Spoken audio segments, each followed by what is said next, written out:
We don't want to presume any answers here on Ask Pastor John. And Tracy, who is a white woman, writes in to ask, Pastor John, I would like to know if dating or marrying a black man is wrong. If so, could you please tell me where to look in the Bible for it? I know a lot of people frown upon this, but I want to be sure what God says and not what man says. I preached on this. I've written on it in Bloodlines. I got a whole chapter on interracial marriage, and here's a summary of my argument. There are two basic restrictions on marriage in the Bible. Number one, she should marry a man.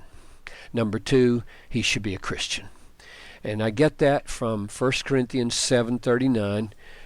If her husband dies, talking about a widow, she is free to be married to whom, this is a masculine pronoun here, to whomever she wishes, only in the Lord.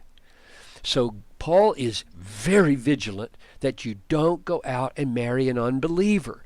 So this is just huge, that we should only marry people who love Jesus. He didn't restrict it in any other way. People have brought up to me over the years the restrictions that God put on Israel for intermarrying with the nations, and used that as an argument for being opposed to interracial marriage. And my answer to that is, those stipulations in the Old Testament were religiously motivated, not racially motivated. In other words, Solomon's foreign wives took his heart away from God, and that was the issue, not that his ethnicity would be corrupted by them. The Old Testament simply doesn't argue that way. It is very concerned, just like Paul is, with marrying in the faith. It's another issue. When Christ came into the world, he created a new Israel, a new ethnic group, as it were, made up of every other ethnic group. You are a chosen race, a royal priesthood, a holy nation, a people for his own possession, that you may proclaim the excellencies of him who called you out of darkness into light. Once you were not a people, and the you he's talking about is Jew and Gentile, every ethnicity, but now you are God's people. Marry in your tribe, namely the tribe Christian. Across any ethnic or racial lines, but marry in the tribe of this new tribe that Jesus is the head of. You have received mercy, and so you're a new people, and that's the qualification. Here there is no Greek, no Jew, no circumcised, no uncircumcised, no barbarian, no Scythian, no slave, no free. Christ is all and in all. Go ahead, marry across all the lines inside that new humanity. And my last vivid argument, maybe, that I should refer to is Moses married a Cushite.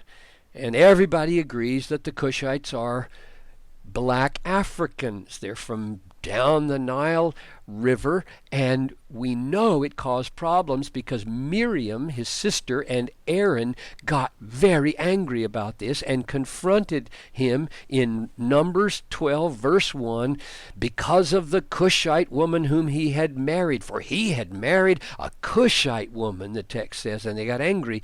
And in that anger, as they opposed Moses, God showed his colors, and he was really upset, so that he gave to Miriam a leprous hand.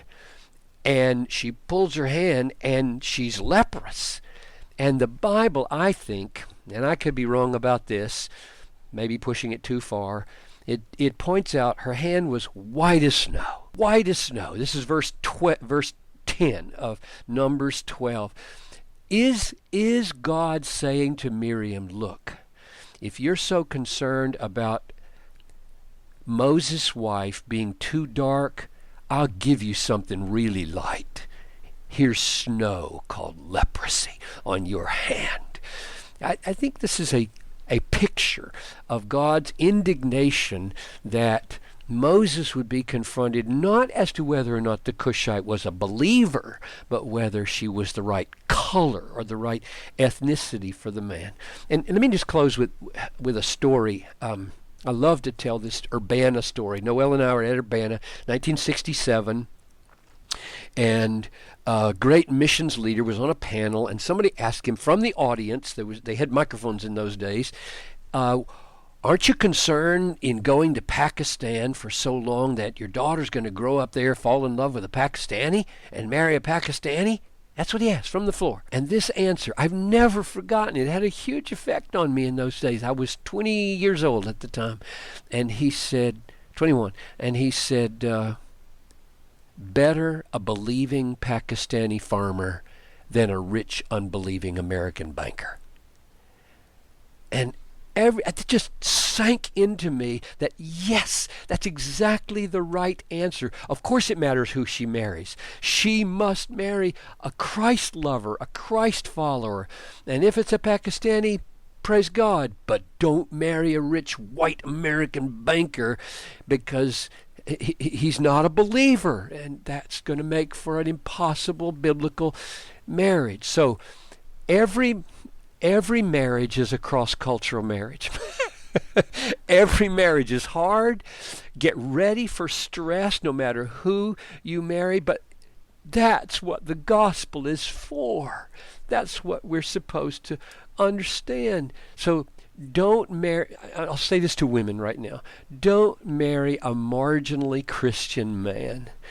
Some women want to be married enough that they're willing to settle for this man. He's just squeaking by. He says he's a Christian. I don't think he could provide any spiritual leadership at all. I don't even know if he's solid, but he just says the right words. I just want to encourage women, pray that God would lead to a man whom you can trust as a deeply Christian man. And same thing, of course, goes for men. Thank you, Pastor John. And for more on interracial marriage, see Pastor John's book, Bloodlines, which you can download for free at desiringgod.org. I'm your host, Tony Reinke. Thanks for listening.